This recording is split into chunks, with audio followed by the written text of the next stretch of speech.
Hello friends, today we'll see the participatory rural appraisal tools, that is PRA tools. This topic is important from point of view of your RAWE. I have prepared this lecture specially for the RAWE students. So let's see what are the various PRA tools.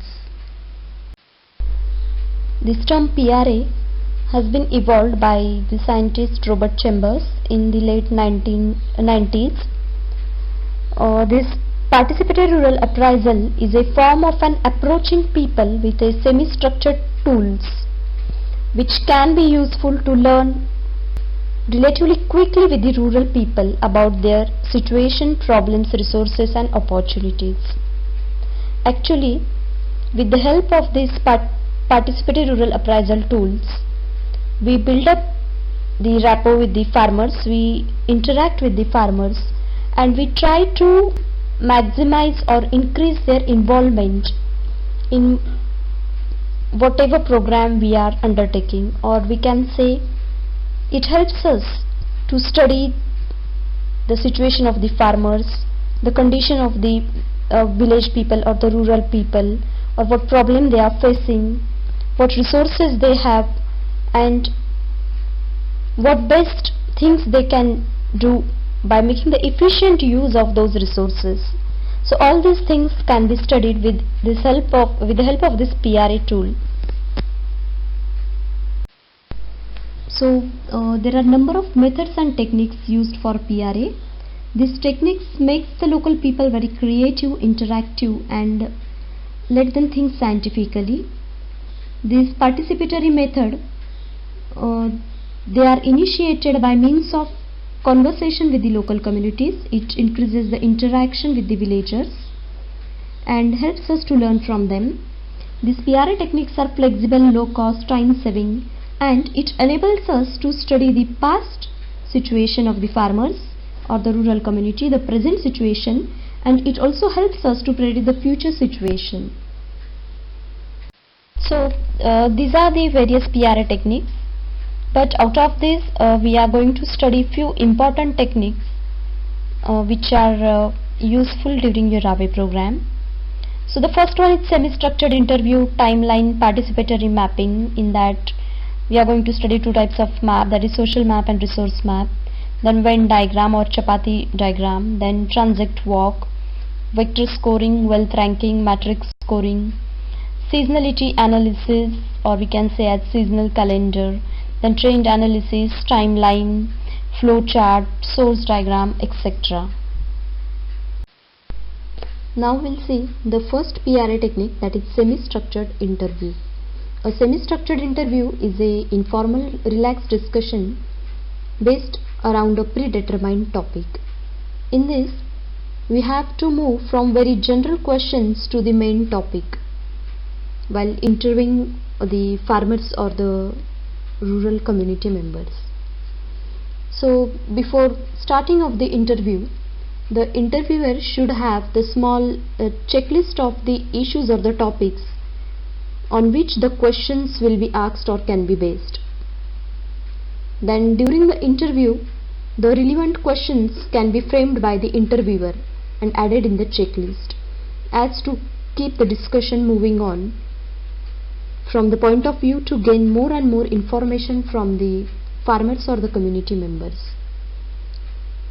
So this semi-structured interview technique is very important during our RAWE program to build up the rapport with the farmers and also to get more and more information regarding the village, their social life, their socio-economic conditions, then their problems and all the things related to the farming and the community. Now we'll study the second technique, that is participatory mapping. In participatory mapping, the village maps are usually prepared with the help of villagers. In this, the student or the extension workers, they study the physical facilities and the natural resources what the villagers have. That may be the geographical boundaries of the village. They may study the roads, water resources, houses, schools, all other resources they have, and it's very useful in the village development, in preparing the village development plan, or for studying the natural resources and managing the natural resources what the villagers have. The participatory maps are usually drawn of two types. First one is social map and second one is resource map. Now we'll see the social map. Social map is a diagram which shows the village layout. In this the components are the roads, houses, post office, schools, temples, Anganwadi centers, all the common or the public facilities. And usually the study of this map is done to understand the social realities. That may be to study the social stratification, that is social stratification, that means how the society is divided, whether in the classes, whether they follow the caste system predominantly or the class system, or what type of social issues they have. Then social demographics, that means we study about the population in the village, the literates, illiterates, the male, female members, all those things. Then settlement patterns or the social infrastructure, what type of infrastructure these people have, etc. It means by studying the social map, by seeing the social map, we come to know the social structure of the village. So here is the image of a social map of one of the village in South India. So in this map we can see they have included all the components such as schools, church, railway station, highway, temple, post office, Anganwadi, borewells, the water resources, all those things they have included. And these things are also represented in the symbolic form in a map, and the indications of those symbols are given at the right hand side of the map in an index. So it's very much important to add the index to your map you are drawing. So here you can see at the right hand side corner that in what way they have given the social demographic study, that may be the number of boys or girls enrolled in the schools, then dropouts of the boys and girls. So it means what, all the social components can be added in the social map. So in this way, by making the use of card sheet and the various colors, color pens, sketch pens or crayons, whatever material you have, you can prepare the social map or the resource map in such a way. And one more technique, that while PRA in the village, you can also draw the map with the help of Rangoli, by taking the help of the villagers or the village old age women or the men's, and you can draw the Rangoli map at the center place of the village, the material which is locally available to you. So second we are going to study, that is resource map. Resource map, it focuses on the natural resources what the community have, or the natural resources in locality, that is the topography of a land, then hills, rivers, fields, vegetation, degraded lands, pastures, water resources, forest areas, etc. So these are the various components which we can study in the resource map. Then this resource map, it reflects or it shows how the people view their own locality in terms of the natural resources, what the people think, that what type of a natural resources they have, and their point of view we can get from this resource map. So here this is one of the image of the resource map. In this they have covered the various components, that is the type of a land. They have shown upland, medium upland, then lowland by the various symbolic representations. Then they have also shown the forest area, then the nurseries, then hills or a railway station, a railway line, sorry, and also that is the water harvesting structure, that is the farm pond or any river or other water resources that the village has. It can be shown by the different symbolic representations. Only the important thing is to draw the index in your any type of a map, that may be social map or resource map. So this is how you can make the use of different colors for drawing the resource map. You can show the different types of components of the resource map with the different types of symbols, that may be the forest area or the land under agricultural cultivation, then undulating area, top hilly areas, or water resources, or the land under forest, or the barren or the degraded land. All these things you can show by the proper symbolic representation. Next technique of PRA, that is transect walk. Transect walk is an exploratory walk which is undertaken by a multidisciplinary team of scientists or the extension agents or the students along with the village people to observe, to cross-check, critically examine and record minute details of particular area physically. It is generally done after a resource map, and so therefore it helps in triangulation, or we can say cross-checking of the information that we have obtained during the drawing of a resource map. Then the main purpose of this transect walk is to get an idea about the farming practices, that what the farming practices the people in this area follow, what type of cropping patterns they follow, then how they utilize their resources they have, in what way they utilize it. All these things are studied during this transect walk. Then during this walk it's important to ask the questions to the farmers, then record the information, that may be by making use of any kind of electronic device, or also by making the use of notebook, pen, sketch pen, everything, whatever material you have. Then you can also draw the sketches. You can collect the samples, that may be the sample of leaves, sample of grasses, etc. It's important to record all the information that is given by the villagers or the farmers during this transect walk. So this is the diagram which shows the information about the transect walk. Once we complete the transect walk with the villagers or the farmers, the final stage is to prepare the final diagram of a transect walk. That diagram should depict or should show all the information that we have collected during the walk. So let us take this example. So how to draw this diagram? In this we should divide the village into the different zones. That may be here, as per this diagram, they have divided it into the 4 zones, that is central village, inner field, outer field and forest area.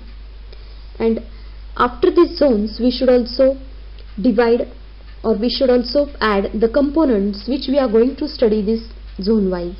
That may be the soil type, that may be the crops grown, what is the soil type in the central village area, in the inner field, in the outer field.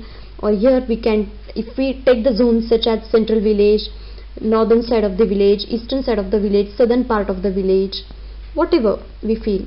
So according to that we should give the information about the various components. For example, the soil type, what type of a soil they have in the central part of the village, in the eastern part, in the northern part, in the southern respectively. Then what type of a crops they are growing in different parts of that particular village. Then what type of health issues they have, what type of other agricultural problems they have pertaining to those zones. So such type of a data should be divided as per the zone, and such type of a transect walk should be, the diagram of a transect walk should be prepared. Now we'll study the fourth technique, that is timeline. In the timeline, we study the historical profile of natural resources and their relationship with people.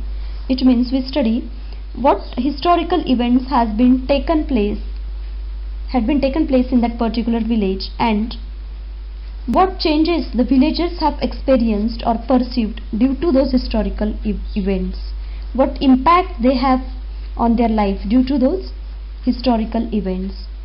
So, for constructing this timeline, we have to sit with the elderly person in a community or the village, because this historical pattern of changes or these historical events can be traced by only the elderly person in the village or the community.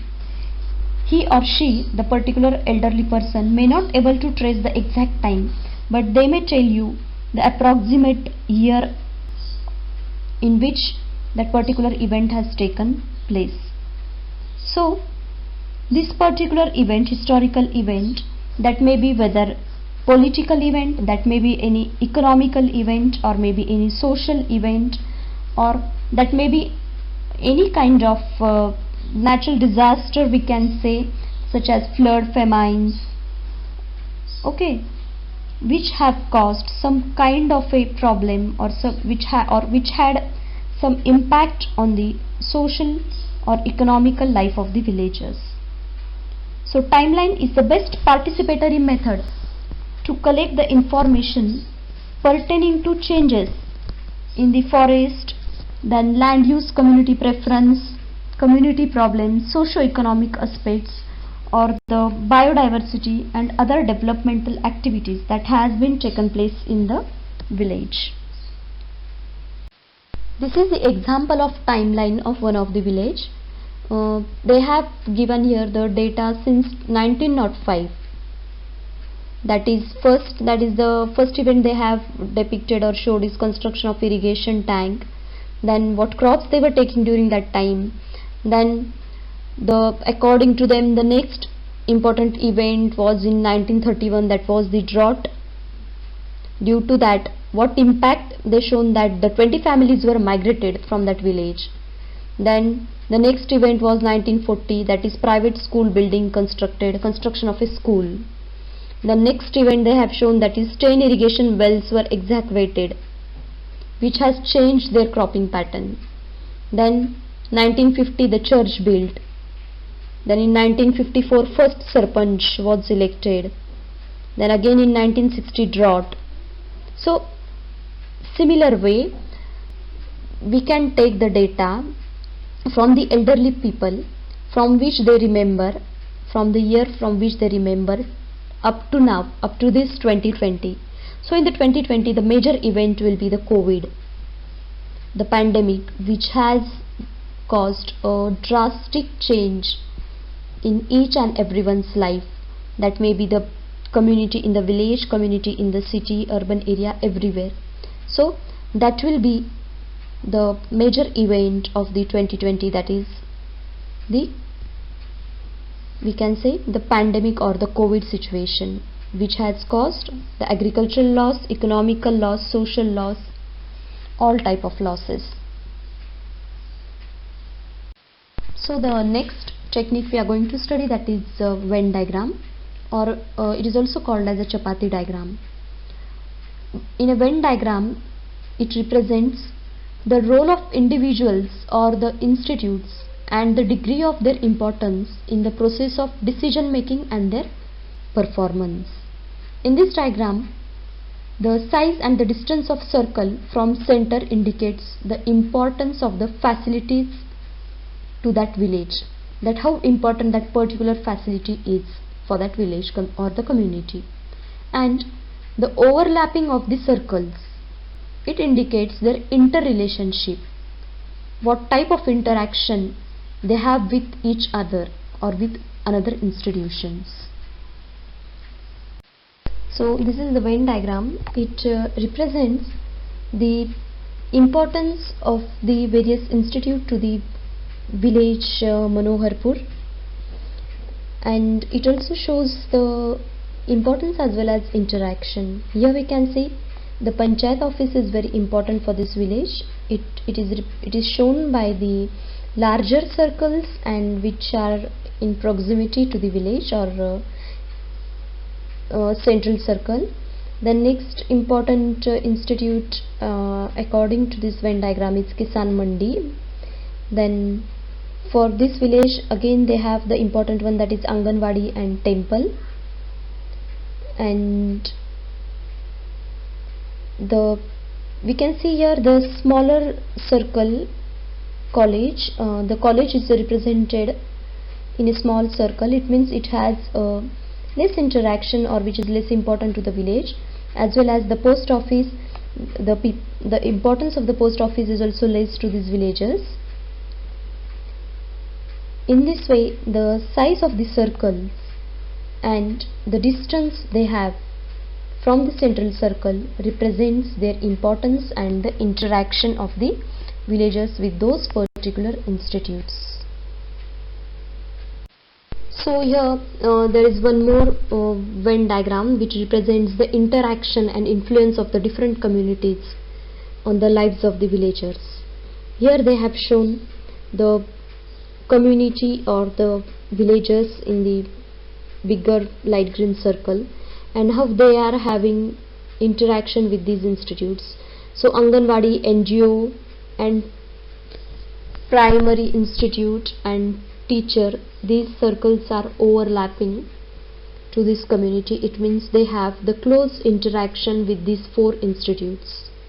Then the other institutes such as police, forest officials, Tahsildar, library, they are quite at a distance from that particular central circle. It means they have the less interaction with these four organizations. So, and they have these four organizations: police, forest official, Tahsildar and library. So these institutes have less influence on the life of the community or the life of the villagers. Okay, this picture shows the Venn diagram which is drawn in presence of the community members or the farmers. In this they have made the use of three different colors and a card sheet paper. In these three different colors, the pink color circles represent the most important institute for the villagers, the yellow color represents the less important institutes for the villagers, and white one represents the not much important for the villagers. In this they have also shown the overlapping of the various institutes. Here we can see the overlapping of SHGs, bank. So this overlapping means they have some kind of interaction with each other. Then this color also represents the importance of those particular institutes for these villagers. Here you can see the health department, agriculture department, which are very important to the farmer as per this Venn diagram. So in this way the Venn diagram helps us to understand the important institutes and their interactions, their relationship with the villagers or the village life or the community. Sixth technique, that is trend analysis.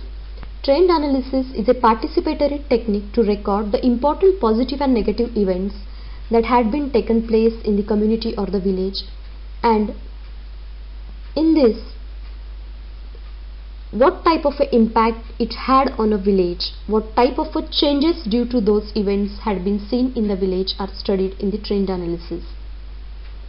In this we study the major event and its effect or the impact, and how that particular event had led the changes in the life of the farmers or the community. In this process we involve the comparison between the past and the current situations. In this the various components are studied of the villagers or the village life, that is crop productivity levels, cost of production, soil fertility, rates of erosion, income levels, agricultural labor force, or the involvement of people in the allied enterprises, etc.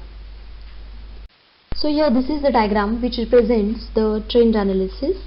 In this they have shown the natural resources what this village have. They are the water, then tree and farmland, and here they have given the period how these natural resources have taken changes or have changed as per these changes in the decade. In the 1960, the rains were daily during the June, and there were no wells, and water was always in the river, means the rivers were perennial. Then about tree, there were maximum number of trees. Here you can see the farmland, the maximum land was under cultivation. So here in the 1970 or in the next decade, here we can see that rains at least once in 2 to 3 days in June. Then here the number of trees has been reduced. Here the farmland, it has also been reduced, the land under cultivation. Then you can see the next decade, that is 1980. In this also the rainy days has been reduced, or we can say the rain span, okay, the difference in the two rainy days has been increased. Then number of trees has been decreased, and the land under cultivation has also been reduced. Then again in the 90s we can see these changes. So in similar pattern we can get the information of every decade, of the every consecutive, or we can say interval period, from the farmers or the elderly communities, and what changes they have faced, what changes they have seen during those major after those major events in the various natural resources. So here we can see the period or the decades they have studied had been represented at the left corner of this diagram, and above they have shown the components of various components which were under study, that is forest, agri-land, water, animals, etc. So similar way we can also take our own components which are important to study in your particular village of your Rave. That may be any important component, such as that may be soil type, that may be agricultural land or cultivated land or water or allied enterprises, number of allied enterprises, etc. And similarly we can draw the trend analysis from the historical study of that particular village. Now we will see the seventh technique of PRA, that is seasonal analysis. Seasonal analysis is also called seasonal calendar, seasonal activity profile, or seasonal diagram.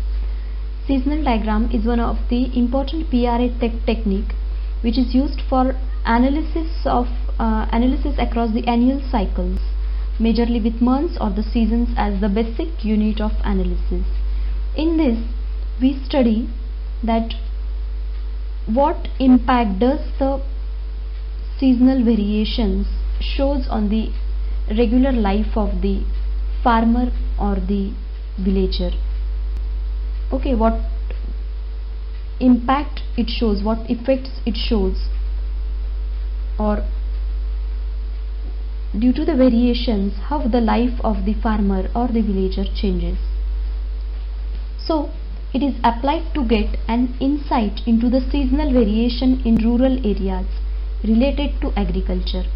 In this we study the rainfall pattern, crop rotation, fodder and fuel availability, labor availability, insect pest attack, lean period or fallow period, etc. throughout the year or the 12 months of the year. So this diagram will make you the many things clear. Here we can see at the end and at the start of the top of the diagram, here you can see the division in the months. Here it starts from the May, June, July, August, September, October, November, December. Then at the mid there is January, February, March, April, again May, and hence so forth. So here we can see these are the components which are analyzed or which are studied. Here the days of rainfall and the crops and the sand. So days of rainfall, the rainfall starts from the near about June and it's up to the October in this particular area. Okay, then the crops grown during this particular period are millets or the sesame, then vegetables. Here you can see the vegetable crops, they are grown during the December month up to the year April. Then labor demand. Here in this you can see during the sowing period, this is the May to July is the sowing period. Again the interculturing operations such as weeding. Then at the end again the harvesting up to the December. So it shows, this graph shows what type of a labor demand they have. During the sowing it rises, again during the weeding also it is high, again it becomes low, and at harvesting it is at the peak, again it declines. So this graph show the labor demand to the in the village or the farmers. Here you can see the water resources. So during the May to June farmers make the use of borewell water, as it is just the onset of the monsoon or prior monsoon period, we can say pre-monsoon period. Then here they make the use of rainwater from June to the near about September. Then again October, November, December they make use of the wells or the boreholes. Okay, so this shows during which month and during which month what type of irrigation resource or the source they make use of. The next is the labor migration. Here we can see, here from the October to the April or the March, the labor migration takes place, because at this period the agricultural work in that particular village is at low or decline, so that due to this reason the people migrate to the other place for their work, in search of the work. And again during the May or the sowing period up to the that particular crop season they are present in that village. So this is the labor migration, it shows the labor migration. Then here they have shown the changes in the prices of the particular one crop which is grown in that village, that is the sorghum price, how they have changed as per the months. So well, this diagram or the seasonal this calendar is called as a seasonal composite calendar. It can study, or it shows, it depicts the number of components and the seasonal variations or the particular variations they show during the months of the year. Now we'll see the 8th technique, that is social mobility map. This mobility map, it explores the movement pattern, it shows the movement pattern of an individual, a group or a community. In this we can study how the people mobilize or move from one place to another, via what means, then for what reason, then how frequent their visits are at those places, at what distance, then how important those places are for visit to those farmers or the villagers or the community members. Okay, then in the social mobility map we can also study the rate of migration, that how the people migrate to the different other villages in search of a occupation or by any other reason. So it represents all the aspects of the mobility, movement of individual from one place to another. So here this diagram represents that frequency of visit of the people. They have shown in a symbolic representation, different symbolic representations, symbols. Then mode of communication by bus or by personal car. Then number of women traveling, number of men's traveling. Then other features, that is the distance, then dependency, then purpose, and the places. Usually when we are drawing the social mobility map, so the components in study we should take, that how is the mobility of the villagers, that may be to the post office, that may be to the mobility up to the railway line, mobility to the bus stand, then to the agriculture service center or any private health center or the private doctor we can say, then at the government hospital, at the block office. Okay, so these things will show that how the people move from one place to another, with what purpose, the mobility of that particular villagers, the community members, with what purpose they move to the different places. Well, today we have seen the different PRA tools or the techniques. Yeah, I feel this topic is quite difficult to understand, and virtually it's really very difficult, because we need a classroom as well as practical study to study this topic in depth and really get acquainted with it. So I tried my best to explain as well as to collect the or show the maximum information which I could. Well, we'll see its theoretical aspects, that is the principle of PRA, then objectives of PRA in the next coming lectures, as this topic is very important from point of view of RAWE. I had directly started with the applications or the use of these tools in this lecture. It will be really beneficial for the RAWE students. So I wish all the RAWE students very good luck, and thank you, have a nice day.